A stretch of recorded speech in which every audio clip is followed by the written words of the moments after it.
I talk about how divorce can either break you or it serves to wake you up. And when you're in that valley, when you're really asleep, I think there's this element of disbelief that you can ever find your way out. It's tough, but it's about taking that first step. That's what it's all about. My guest today is Fran Pretsch, who went through her own divorce, rebuilt her life, and now she helps couples to figure out if they're meant to stay together, part ways, and figure out what that looks like with clarity and peace. We're going to talk today about what it really takes to face yourself and build a life where you feel fully alive. I think it's important to share these stories of waking up to see how other people have walked the path and come out ahead. I think inspiration is much more powerful than desperation. Thanks for taking the time to be here, Fran. Thank you for having me.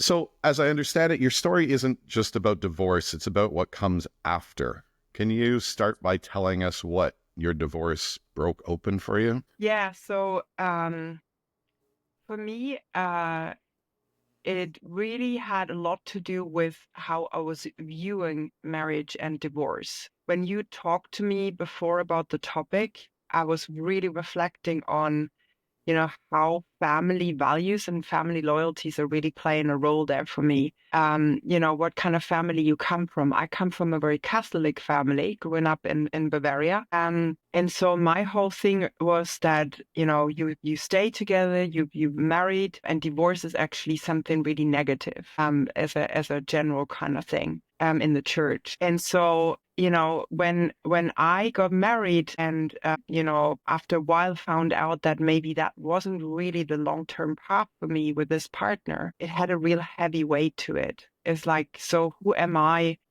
to actually, even think about that and even consider that, coming from a background where that was just so far out. Like, people don't do that. That's not a good thing. And when I went into my own kind of, soul searching really, and, you know, um, discovering kind of my own truth, what would it mean for me to actually, would I be able to stay in this relationship for the rest of my life? That was always the question that came for me. Like, I was growing and evolving and discovering more and more about myself, and it kind of felt like my partner was not able to come with me there. Like, just wasn't able. And I'm really saying this without any grudge or blaming him or anything like that. How I see it now is that we had a part of our lives together, but our paths went very different direction. And, I learned to see my life kind of from the end perspective. So at the end of my life, would I still, would I have regretted not even opening my life more and trying out if there is a life after that marriage, and what is there? Or would I have regretted not even trying to stay with that person? So I always kind of watch it from the end part of my life kind of thing when I make decisions. And, there was this point where I felt like I had to break free. So I decided to go to Mexico and run a marathon in Mexico and really do this kind of soul searching trip, to decide what next. And I'm so glad I did, which I didn't know. I was actually meeting already my future husband on that trip. I didn't know that back then. But, we went there, we met, and I came back, and I just knew after that trip, okay, I couldn't continue anymore. That was just the part of my life that was over. But I didn't have a clue how it would go from there. So when you're saying it's like a valley, sometimes you really can't see, you just see the mountains somehow, and you really can't see a path. And that's how I felt. I really didn't see a path. I didn't know where to go, but I just knew I had to be in this valley and figure out from there where to go next.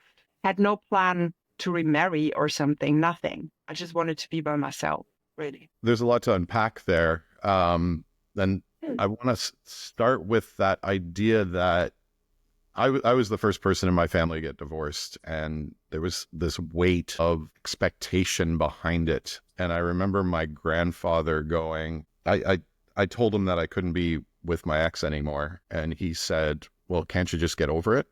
Because he was very Roman Catholic. I wasn't raised religious, so I didn't have that, but he very much did. Yeah. How did you handle those expectations of it? Yeah, it's a good point. I think luckily the years before I got divorced, I was already on my own journey, like listening more to my own inner voice, as I call it. Like I was, I traveled the world. I worked with a lot of people as a social worker and then as a coach.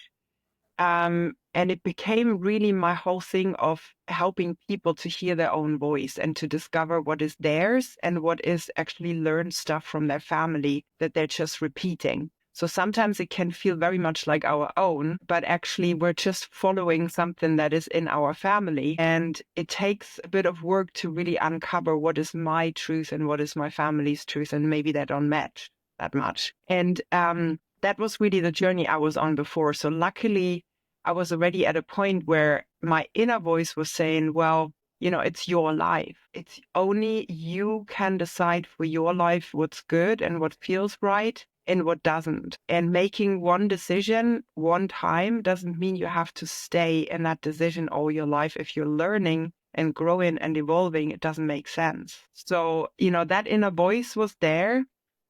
And I had to work through a lot of like shame and guilt in some ways to say, hey, it's okay. It doesn't say anything about you. It doesn't say anything about you failing. But that took me a while. I have to say, it really took me a while. But it made it easier that I was already on that path before the divorce. So that's why I always say the sooner you start really understanding yourself and unpicking a little bit more what is mere habit and learned behavior. And, we all repeat certain things in our life. Certain themes come up time and time again. And then people kind of say to me, like, why is that happening in my life?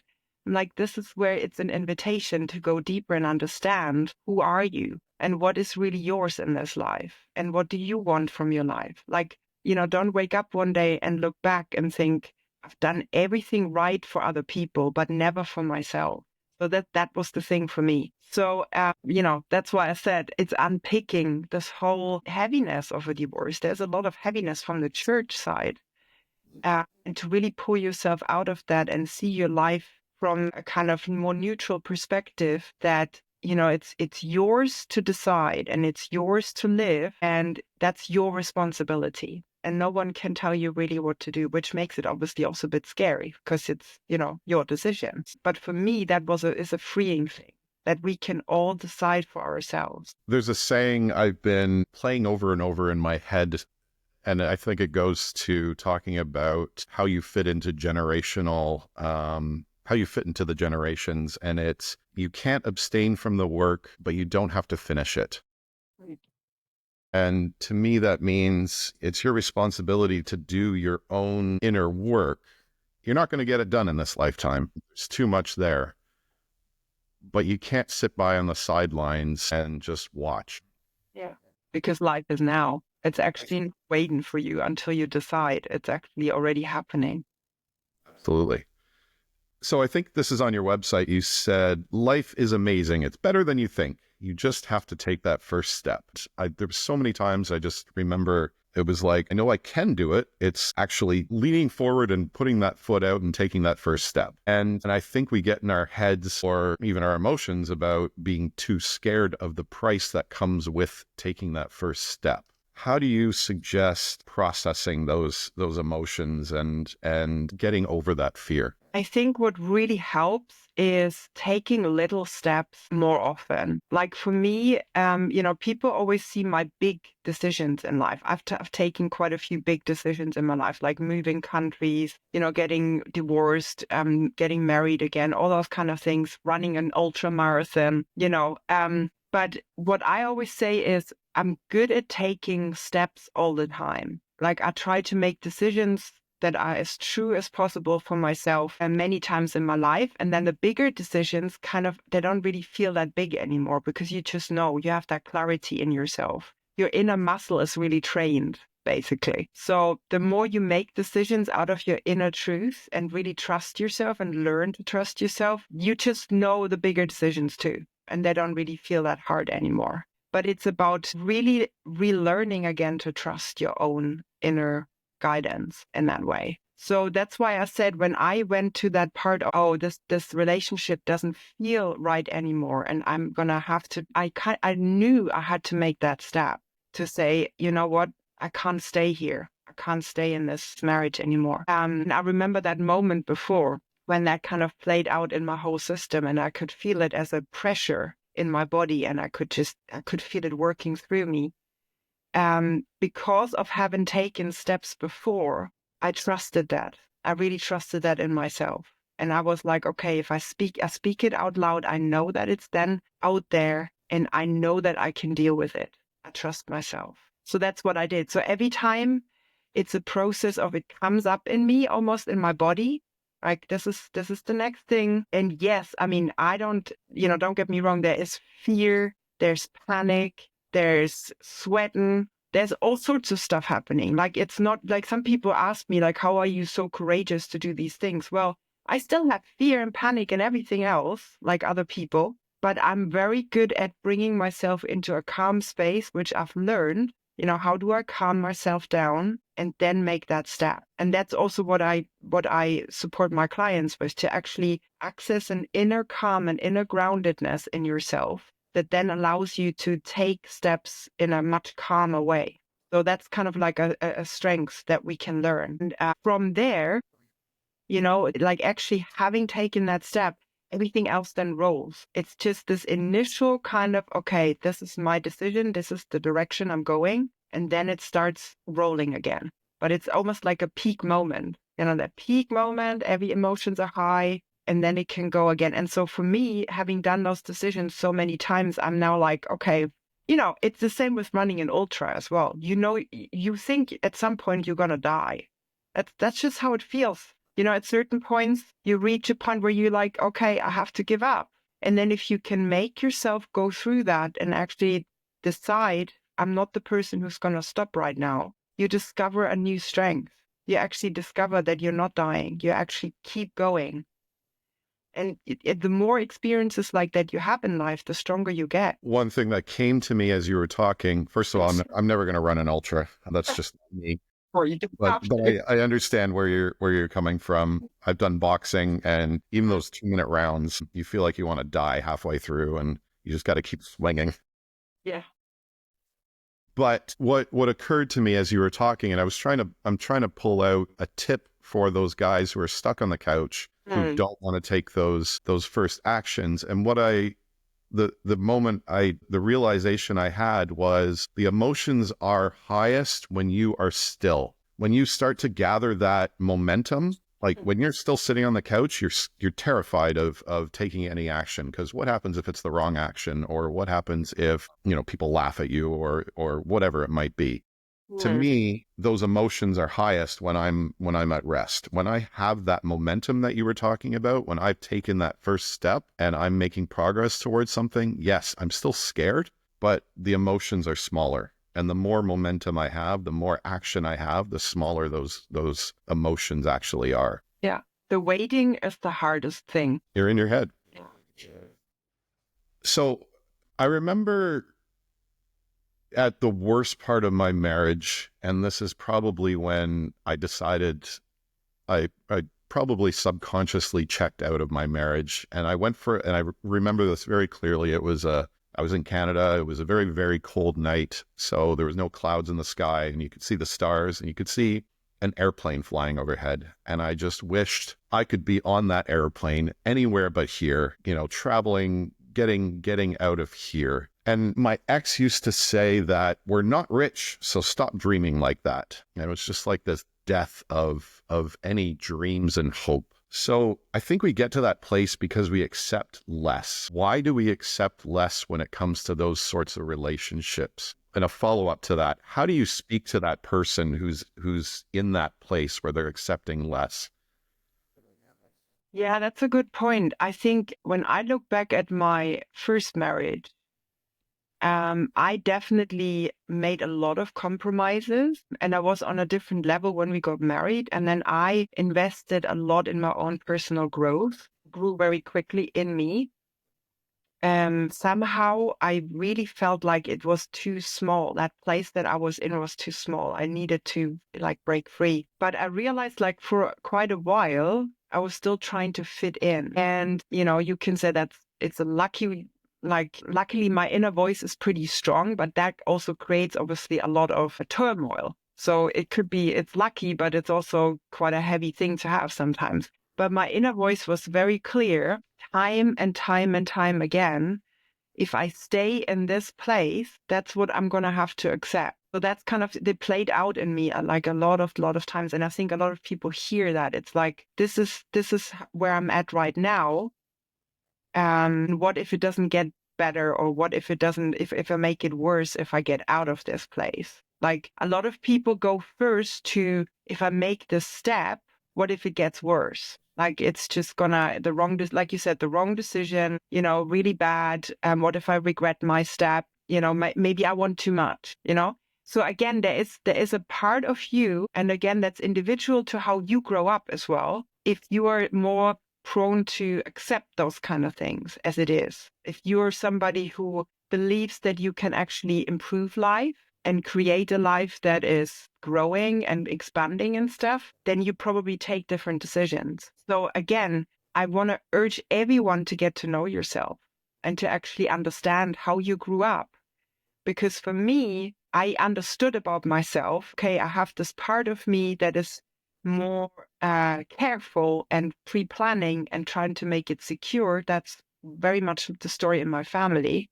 But my real truth was actually more the person that said, I only have one life. And my female ancestors they went through war. They went through whatever, they just survived. So if they can do that, oh my God, how much more can I do? And so every step that I took, that's why I mentioned ultra running too, because it was a big part for me to say, I can actually manage to run that distance. What else is possible in my life? Yeah. So I'm more naturally prone to stretch myself. I'm more into what else is there? How can I improve my life? How can I make my big vision for my life come true? Whereas maybe you grew up in a family where you heard a lot of times, well, don't do too much. Don't want too much. It's okay as it is. Just, be careful, be nice, be whatever. And then you may be more prone to stay in that place. And I'm not saying that's a wrong thing. Again, I just want to make that point. I help couples in whatever way is right for them. And that could be a relationship that is very much like that, and it's okay for both of them. Then that's fine. But, a lot of times I have couples that come to me where one person is actually growing and the other person doesn't really want to go there. And then it's a difficult thing to find out, what is the truth for us? Is it to stay together and grow together? Or is it actually to say, you know what, we're just no longer on the same path? And to be okay with both of it, though. That's why I always try and take the pressure out of this right or wrong decision, because it just means you have to, with the information you have in that moment, that's how you can make a decision. You have no idea how it's going to be in 10 years. Like, you can't see it. Oftentimes, especially when you're in that place of fear and pain, and maybe you argue all the time, and it's really not good, it's hard to see out of it. It's really hard to even see that there might be more, or there might be another different way of living that's possible for you. So you can only decide in that moment when you're in that place. But that's why I say invest in your own connection to yourself. For both partners, you can only win by knowing yourself better. And then coming together again, you can actually improve your relationship if you know yourself much better. So, that's why my work with couples is based on each of them also working with me alone, because you have your unique story and all the stuff that you bring from your own family. I mean, my husband and I, we have two different cultural backgrounds. We have two different languages. So it's very obvious that we have different worlds and we grew up very differently. But everybody has that. If you think about it, even in the same country, you don't see life the same. You have a family that taught you totally different way of living to this family. And it doesn't make it right or wrong. It's just that's how you see the world. And the more you understand that, and the more you can also see where it clashes, the easier you can untangle it and decide for yourself how you want to be. That strongly resonates with my story as well. I know I started doing my own inner work when I was still married, and I can show pictures of old Jeff. Old Jeff and this Jeff are two different, completely different people. I lost, I think, like 50 or 60 pounds in about 6 months. And then all of a sudden she was like, oh, I don't want to be together anymore. And it was really shocking to me at the time. And I don't think I realized what I had touched off. I think what had happened is she was scared to look inside, and I was starting that process in myself.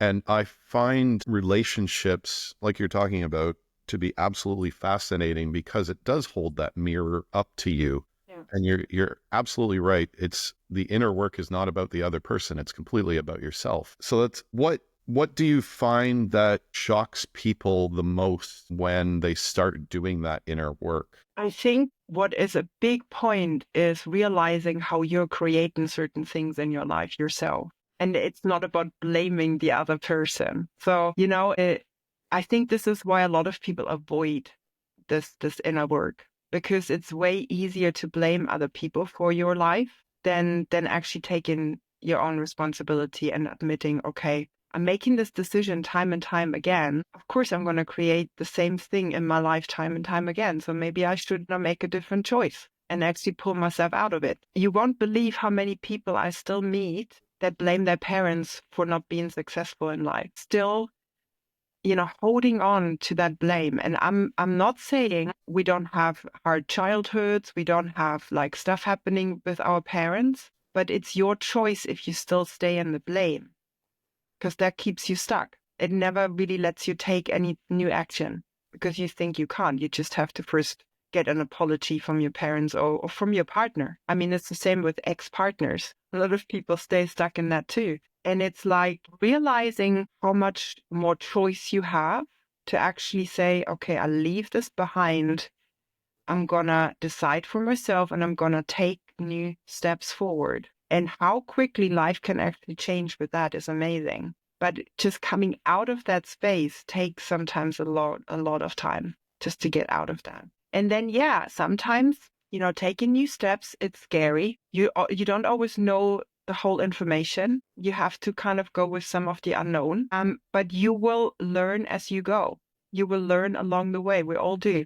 And to be comfortable with that, to be willing to begin again and to learn and to grow and to rediscover who you are. I think that's sort of part of the biggest thing for me. And, I came here really to talk to you about this because I want people to understand if I wouldn't have made that choice to say, I get out of this, even though I really didn't know. I didn't know what was in front of me. But now I'm married again and I have this amazing partner who, I always wanted somebody who was as open as me, as honest as me, and really wanted to create an amazing life together, like really growing together. And I have that now. I have this man who is really strong. He's a firefighter. He's he's a runner. We have so much in common, and we're both in this together and it feels very different. So, for me, of course, now looking back, I'm thinking everything makes sense looking back. But when I was in it, I didn't know. I just knew, okay, this is the next step. I have to take that step. I don't know if it's going to work out, but that's all I can do. And here we are at the other side. What you said earlier, we have a saying my wife and I use now. When you point the finger at somebody, there's three more pointing back at you. Yeah. Yeah. So it's almost this humility of recognizing that what you're accusing, what you're looking for from somebody else actually comes from with you. Yeah. So to switch topics slightly, as you're helping couples to decide if they're going to fight for it or let it go, what are some signs that tell you that a relationship still has that basis of love in it? That's a good question. I would say it's a general feeling of love and wanting that person. Like no matter how much people fight or argue or have caused pain, I mean, sometimes by the time they come to me, there's already quite a bit of pain, unfortunately. I wish people would come earlier, but oftentimes there's already quite a bit of pain there and having hurt each other. But if I work with each individual and I feel their interest still in that other person and that genuine, I want the best for that person and I love this about this person, there is a basis here. There's still love as a foundation there. If I have a sense that it's just about each person by themselves and they're already kind of making new plans and moving on, and there isn't really that general love for each other or interest anymore, then it becomes really hard. But if people really have an interest in understanding each other differently and themselves, and they're willing to go there and find out, then they can work through anything. It's that willingness of really, I want to understand myself and I want to understand what happened between us and how can we actually make that better. So it's a sense that I'm getting when they talk, and how much they're investing energy into this work. I imagine commitment plays a big role in that, like being committed to that process as opposed to just going through the motions. Yeah, being committed and being willing to find out where maybe, I did something wrong or I did something that was really hurtful, and I own this. Like there it has to be a certain ownership. Otherwise, it's always again blame the other person, and then we're not moving anywhere. You have to really want to take that responsibility. Okay, this is my part and I'm totally owning it. And, that's how I can change it if I own it. So your approach to coaching is around helping people to feel alive. What does that look like for someone? And this is mostly discussions around being fresh out of a divorce or a few years out of a divorce. So what does looking fully alive look like for somebody who's still kind of stuck in survival mode or looking to get out of survival mode? I think for me, the main thing is to understand that there is a different life waiting for you. Like this is just a phase. The survival mode, the kind of stuckness, it's a phase. And it doesn't feel like one. Like when you're in it, it feels really heavy. It feels really like this is how it's going to be forever. But believe me, it's not. It's a phase. Like everything in life is a phase. Even the really happy times, they will move. Life is moving all the time. So that means not to be attached too much to any kind of phase that we're having. Sometimes it's really up, sometimes it's maybe really low, sometimes it's more in the middle. That's just how life is. And for me, it's about working with that person on slowly opening to a different vision for their life, where they can feel excited again about, I can, make a new choice here, or I can try something out here. For me, a big part is health as well, because, when we have good energy, when we have a clear mind, when we're feeling good in our body, we see life differently anyway. We're way more feeling fully alive than if we're stuck in low energy and in illness and what have you. So big part of my work is the health stuff, because I'm a runner as well. I encourage people to go out, be in nature, really, move their bodies. Just really do that, because that's already a big part of you feeling better, no matter how your mind is. And then to really slowly learn here inside of you about the deeper vision for your life. Like, how do you really want to live your life? Yes, maybe a phase has come to an end, but it doesn't mean your life is ending. It's just a phase of your life is ending. And then, to take new steps in, okay, where do I want to go to now? Like to find that excitement about life again, and to, again, allow yourself to go there. And that's really individual to each of us, because again, depending on how we grow up, some family stories are very much about reinventing yourself all the time. And your family might be encouraging of that. But it can also be a family where they're just stuck in blame. Like, you ended this relationship. Oh my God, this is so bad. And then it takes a little bit longer maybe to work through that. But to understand your individual story and to understand what you bring, and then slowly moving forward. It's your own pace. I want to say that too. Comparison doesn't really work at all in terms of divorce or separation or whatever, because you're very individual. Your partner was individual. The story of you coming together and getting married and reaching a point is always so individual. So please don't compare yourself to other people, because it's just never the same. Yeah. And I remember as I was going through it, I kept thinking, I should be over this. Yeah. I've got all these things. I've got a new house. I've got a new life. Why am I still angry?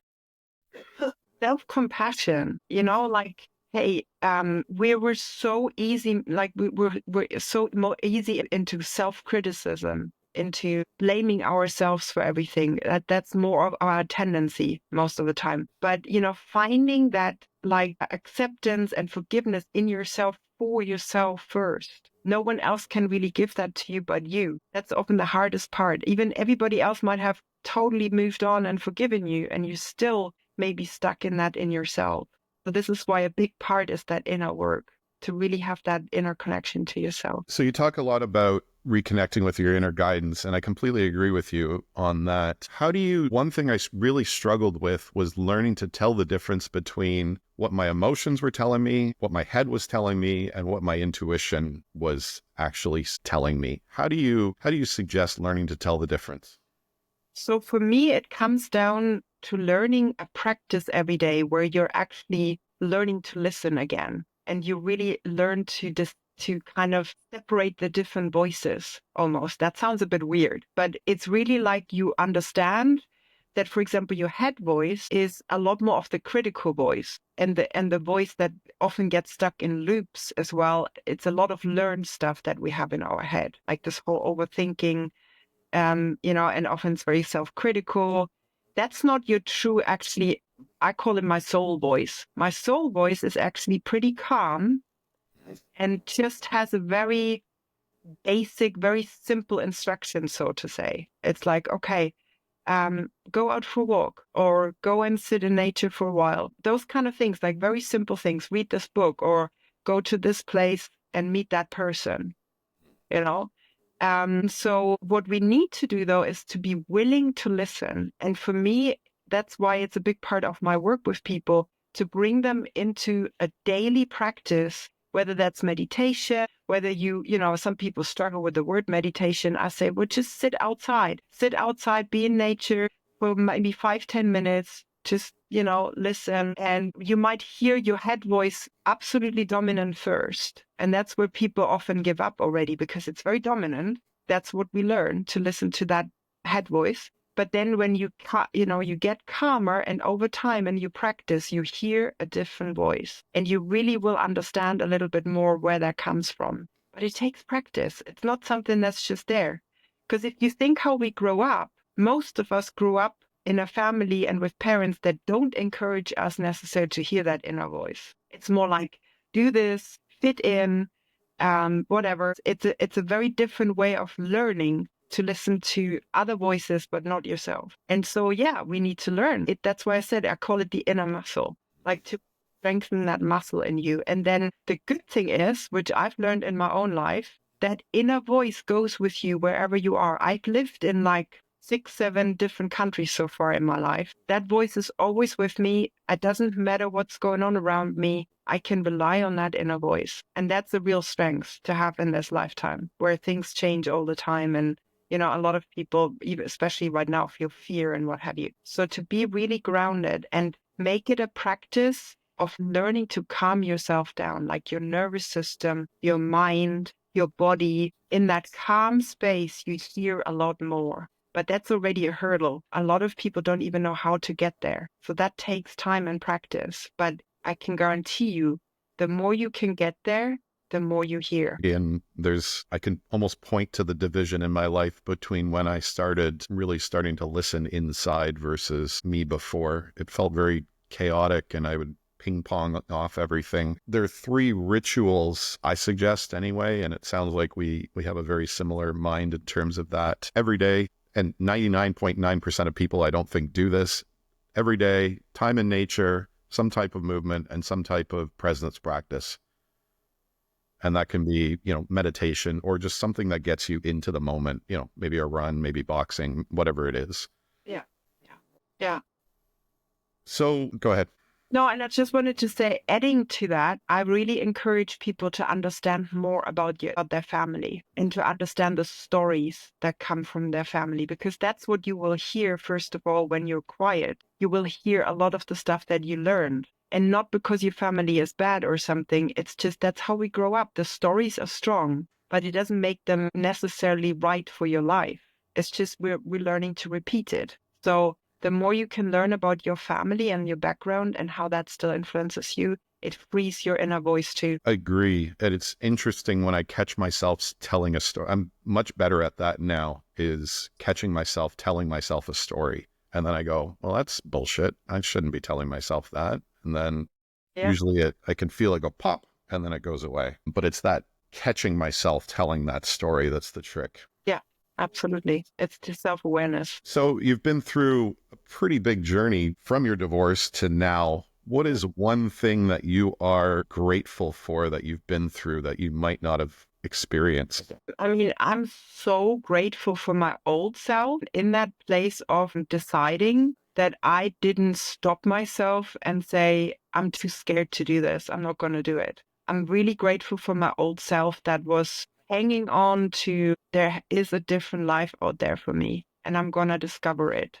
Even though I had no idea how that would look like or, but I had a nudge in me that said, this is what is needed right now. There is something more and you will find it out. And, from all the courageous steps from, leaving the marriage, moving countries, again, also meeting my now husband and us deciding to give it a go and trusting each other and being totally open and honest with each other. All those kind of steps led me to where I am right now. And I'm so grateful for my old self for doing that. The whole tears and pain and fears and what have you, it was all worth it. Beautiful. Love to hear that. Where can people find out more about you if they want to work with you? So it's my website, www.franpretsch.com, although that's going to be redeveloped, but you will still be able to send me a message on there. And a lot of it is also on Instagram, Fran Pretsch on Instagram or Facebook. I do try and share as much as possible about my journey and inspire people. And there's a lot of music also because I play music as well. So my genuine love is really to inspire people to see life in a different way, because I think sometimes it's so narrow our view on life, and it feels so tight and so scary. And I think if we understand again that life is this time we have between life and death, and we never know how much time we have. So this is really now our time to make the most out of this life and have an amazing relationship, do the work that we really love doing, and look after our bodies, or whatever that is for you. I really encourage you to go for that best life that you can have. And if you need help, there's no shame in reaching out and getting help. I mean, I think the best people that I met in my life, everybody had support at some stage in their life, including me. I had support for a long time just to really discover who I am. So there's no shame in getting yourself help. Agree completely. Thank you very much, Fran. Thanks for Thank your you. Thanks for having me.